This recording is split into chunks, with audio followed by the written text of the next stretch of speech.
তুমি দেখতে পাচ্ছ, দেখো এখানে আমরা একটা প্রথমে ত্রিভুজটা অঙ্কন করে নিয়েছি এ বি এবং সি। ত্রিভুজটাতে তিনটা বাহু এবং তিনটা কোণ আছে কিন্তু, ঠিক আছে। তো প্রত্যেকটা কোণে হচ্ছে ত্রিভুজটার একটা শীর্ষ বিন্দু।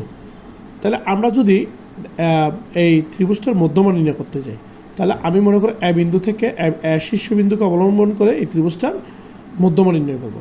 তখন আমি কি করব, আমাকে বিসি বাহুটাকে কি করতে হবে, সমদ্বিখণ্ডিত করতে হবে। এবং আমাকে আরেকটা বিষয় জেনে রাখতে হবে, সেটা হচ্ছে কি মধ্যমা জিনিসটা কি। একটা ত্রিভুজের শীর্ষবিন্দু থেকে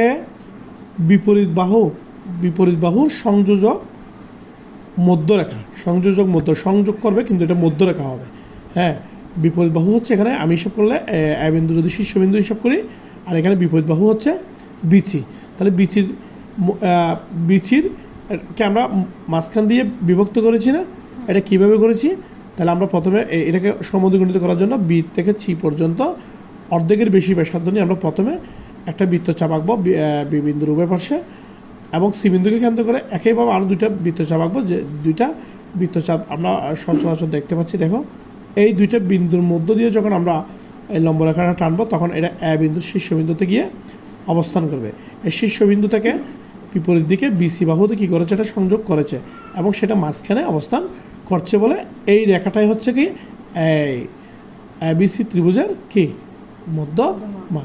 আর মধ্যমার পরে যদি তুমি ত্রিভুজের মধ্যবিন্দু নির্ণয় করতে যাও, তখন আরও একটা কি বাহুকে তুমি কি করবে,